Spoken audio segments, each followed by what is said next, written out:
በዶሮ እርባታ ውጤታማ ለመሆንም ላለመሆንም ወሳኙ ነገር የመኖ ወጪ ነው። በዚህ ቪዲዮ የመኖ ወጪ እንዴት ጥሩ ፎርሙላ ይዘን እንደገናም ደግሞ ምርጥ አይነቶችን ይዘን እንዴት እንደምንሰራው በዚህ ቪዲዮ እናብራራላችኋለን። ከእናንተ የሚጠበቀው ከኛ ጋር አብራችሁ መቆየት ብቻ ነው። በመኖ ግብዓት ውስጥ 8 ነገሮች እጅግ በጣም ወሳኝ ነገሮች ናቸው። አክቹሊ ከ8ቱ ደግሞ 2ቱ በጣም ወሳኝ ነገሮች ናቸው። እነዚህም በቀሎና አኩሪ አተር ፋጉሎ ነው። ታዲያ በቀሎ እንግዲህ አብዛኛውን ፓርት የሚይዘው ኦልሞስት ከግማሽ በላይ የሚሆነው በአንድ ኩንታል ውስጥ ከ50 እስከ 55 ኪሎ ግራም ድረስ ያ ማለት በእንቁላል ጣይም በቄም መኖ ከ50 እስከ 55 ድረስ የሚሆነው የሚይዘው ምንድነው በቀሎ ነው ማለት ነው። ታዲያ ይሄ የምታዩት በቀሎ በጣም በርካታ ጥቅሞች አሉት። አንደኛው ጥቅም ምንድነው? ይህቺ እንቁላል የምንላት አስኳል ውስጧ ቢጫ እንዲሆን ዋናው ምክንያቱ በቀሎ ነው። ጫጩቶች ቢጫ እንዲሆን ከለራቸው የሚያደርገው በቀሎ ነው። ከምንም በላይ ደግሞ በቀሎ የኢነርጂ ምንጭ ነው። ኢነርጂ ስንል ኪሎ ካሎሪ ማለት ነው። ቢያንስ በቀሎ ከ2800 እስከ 2700 ኪሎ ካሎሪ ይዟል ማለት ነው። ስለዚህ ዶሮዎች ያንን ኢነርጂ ሊያገኙ የሚችሉት በዋናነት ከበቀሎ ነው። አክቹሊ በቀሎ ቢጠፋ ደግሞ በምን ሰብስቲቲዩት እናደርገዋለን?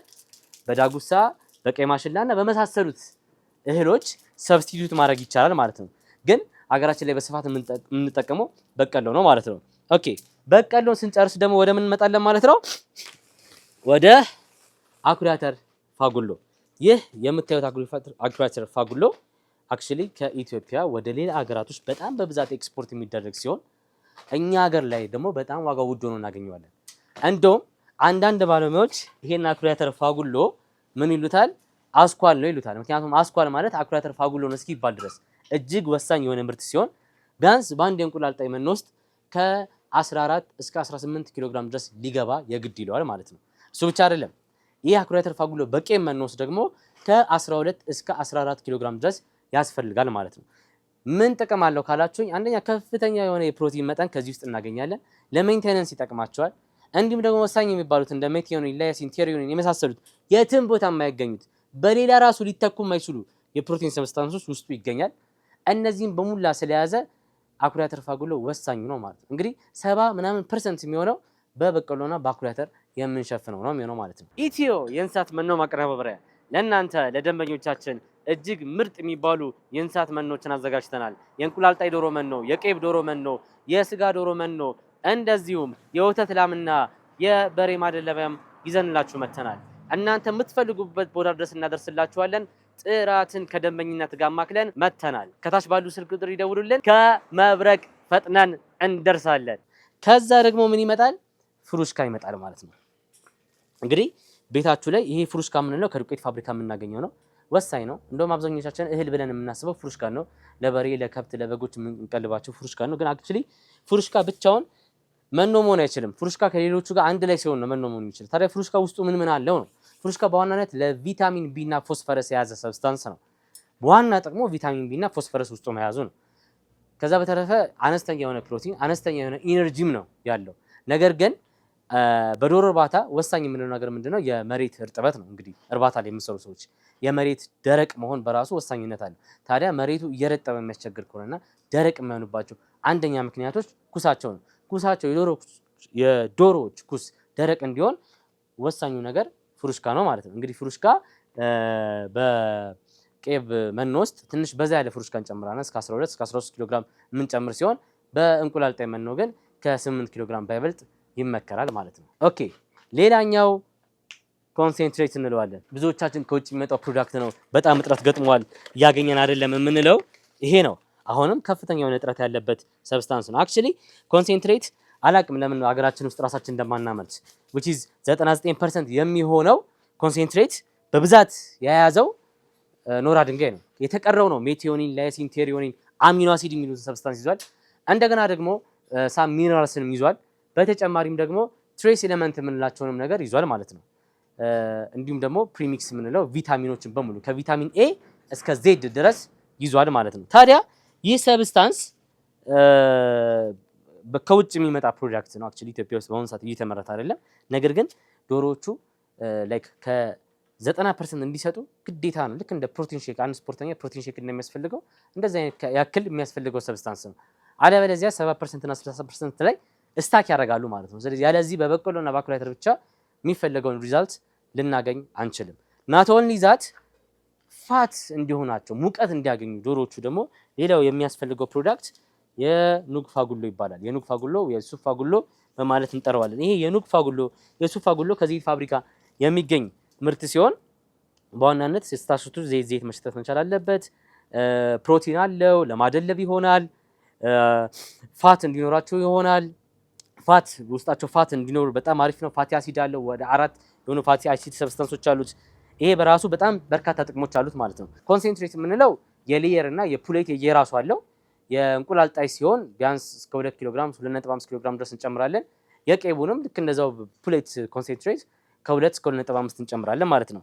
ወደ ኑግ ፋጉሎ ስንመጣ ግን የኑግ ፋጉሎ የቄብ መኖ ላይ አነስተኛ ነው የምንጨምረው። ቱማች ፋት የሆነ ሰብስታንስ በቄብ ላይ እንዳይፈጠርም ጭምር በማሰብ የኑግ ፋጉሎን አነስ እናደርገዋለን። ከ3 ኪሎ ግራም በታች እንዲሆን ይመከራል። ከዛ በተረፈ እስከ 4 እስከ 5 ኪሎ ግራም ግን በእንቁላል ጣይ ላይ የምንጨምር ይሆናል ማለት ነው። እንግዲህ ሌላኛው ዋናው ፕሮዳክት ደግሞ ቦን ኤንድ ሚት ሚል ይባላል። ስጋና አጥንት። ይሄ ኢንዱስትሪ ሰፊ ኢንዱስትሪ ነው። ወደፊት የዚህን ኢንዱስትሪ ምን ይመስላል የሚለውን ሞጆ ድረስ ሄጄ ወይም ደግሞ ቄራ ድረስ ሄጄ እንዴት ይሄ የስጋና አጥንት እንደሚመረት እማሳያችሁ ይሆናል። ሬንደሪንግ የሚባል ራሱን የቻለ ትልቅ ሳይንስ አለው። አንድ ስጋና አጥንቱ ገብቶ ተቀቅሎ ተፈጭቶ ተቃጥሎ የሚወጣበት ሂደት ነው። ታዲያ ከወጣ በኋላ ይሄ የምታዩት ሬንደሪንግ የተባለው ሰብስታንስ ስጋና አጥንቱ በጣም ለበርካታ ነገሮች ይሆናል። አንደኛው ከፍተኛ የሆነ ፕሮቲን ውስጡ አለ። ከ55% በላይ ፕሮቲን ውስጡ ይዟል። እሱ ብቻ አይደለም፣ ካልሲየም ፕላስ ፎስፈረስ አለው። አጥንት ነው፣ ካልሲየም አለው። እንደገና ደግሞ ፎስፈረስ አለው። አዚዩ ነው ካልሲየም ብቻውን መኖ ላይ ምንም የሚያመጣው ነገር የለም። 12 ኪሎ ግራም ካልሲየም ብትጨምር መኖ ላይ ምንም የምታመጣው ነገር የለም። ምን ከሌለ? ፎስፈረስ ከሌለ። ካልሲየም 2:1 ሬሽዮ መገኘት አለበት። 2 ካልሲየም ካለ 1 ፎስፈረስ መኖር አለበት። ስለዚህ ይህ የምታየው ስጋና አጥንት ፎስፈረስን ይዞልናል። which is በተቃራኒው ዲሲፒ ዳይካልሲየም ፎስፌት የሚባለውን ከውጭ የሚገዛውን ፕሮዳክት በዚህ አማካኝነት ሁላ መተካት እንችላለን ማለት ነው። ስለዚህ ስጋና አጥንት ወሳኝ ነው። የቄብ መኖ ላይ ፕሮቲን ያስፈልገዋል፣ ካልሲየም ያስፈልጋቸዋል፣ ፎስፈረስ ያስፈልጋቸዋል። ስለዚህ ከፍ እናደርገዋለን። የምንጨምረውን ቁጥር እስከ 4 ኪሎ ግራም 5 ኪሎ ግራም ከፍ እናደርጋለን። ነገር ግን እንቁላል ጣይ ላይ ግን መነካከስም ስለማያመጣባቸው በጣም በዛ እናደርግም። ከ4.5 እና ከ4 ኪሎ ግራም አንዳንዴም 3 ኪሎ ግራም ድረስ አድርገን የምናሳንስበት ሰዓት አለ ማለት ነው። ግን ጥቅሙ የትየለሌ ነው ማለት ነው። ሌላው ፕሮዳክት ሰባተኛው ፕሮዳክት ምንድነው? ኖራ ድንጋይ እንለዋለን። ፒውር ካልሲየም። እንግዲህ የምትበሉት እንቁላል ቅርፊት አለው። ያ ቅርፊት የሚዘጋጀው ከዚህ ነው፣ ከኖራ ድንጋይ ነው። ይሄ ካልሲየም ነው አብዞርብ አድርገው ፕሮሰስ አድርገው ለ21 ሰዓት ዶሮዎች ለ21 ሰዓት ሌሊቱን ሙሉ ማታ በሙሉ የሚሰሩት ቅርፊት ነው። እንደሚታወቀው አንድ እንቁላል ለማዘጋጀት አንድ ዶሮ 26 ሰዓት ይፈጅባታል። ከ26 ሰዓት ውስጥ 4 ሰዓቱን ከ4 እስከ 5 ሰዓቱን የምትፈጀው አስኳል በማዘጋጀት ነው። የተቀረውን 21 ሰዓት ግን ቅርፊት ነው የምትሰራው። ይሄ ቅርፊት የሚዘጋጀው ደግሞ ከዚህ ከምታዩት ኖራ ድንጋይ ወይም ካልሲየም ነው ማለት ነው። ስለዚህ ይሄም በመኖ ውስጥ መደባለቅ አለበት። ለምን? ካልሲየም እጥረት እንዳይከሰትበት። ካልሲየም እጥረት ካጋጠመ ቅርፊት መሳሳት፣ እንደገና ደግሞ ከፕሮሰስ ዳርገው ከብለድ ውስጥ ከቦን ማር ውስጥ ስለሆነ የሚወጣው በሂደት ፓራሊሲስ፣ ኦስቲዮፖሮሲስ የአጥንት መሳሳትም እንዳይጋጥማቸው ከሚያደርጉት መካከል አንዱ ነው። ፒውር ካልሲየም ነው። ግን ብቻውን እንዳልኳቸው አይሰራም። ግዴታ ምን ያስፈልገዋል? ፎስፈረስ ያስፈልጋል። ፎስፈረስ ከፍሩሽካ ይገኛል። እንደገና ደግሞ ከምን ይገኛል? ከስጋና አጥንት ይገኛል ማለት ነው። ኦኬ፣ ይሄ አጠቃላይ ከሆነ በኋላ መጨረሻ ላይ ደግሞ ልክ እንደ ምግብ ማጣፈጫ ጨው እንጨምራለን ማለት ነው። 200 ወይም 300 ግራም እንጨምራለን ማለት ነው። ይሄ ሁለቱም ላይ የምናደርግ ይሆናል ማለት ነው። ስለዚህ የቄብ ፎርሙላ አጠቃላይ የነገርኳችሁ እዚህ ጋር የምታዩት ነው። ይሄ በሙሉ እንግዲህ ቤስት የምንለው የቄብ ፎርሙላ ነው። እዚህ ጋር የምታዩት ደግሞ የሌየር ወይም የእንቁላል ጣይ የምንለው ቤስት የምንለው የኢትዮ ፎርሙላ ነው ማለት ነው። እናንተም በቤታችሁ እነዚህ ነገሮች በማዘጋጀት መስራት ትችላላችሁ። በተለይም ሩቅ ቦታ ያላችሁ ሰዎች አካባቢያችሁ ላይ የሚገኙት ነገሮች በሙሉ በመጠቀም መስራት ትችላላችሁ።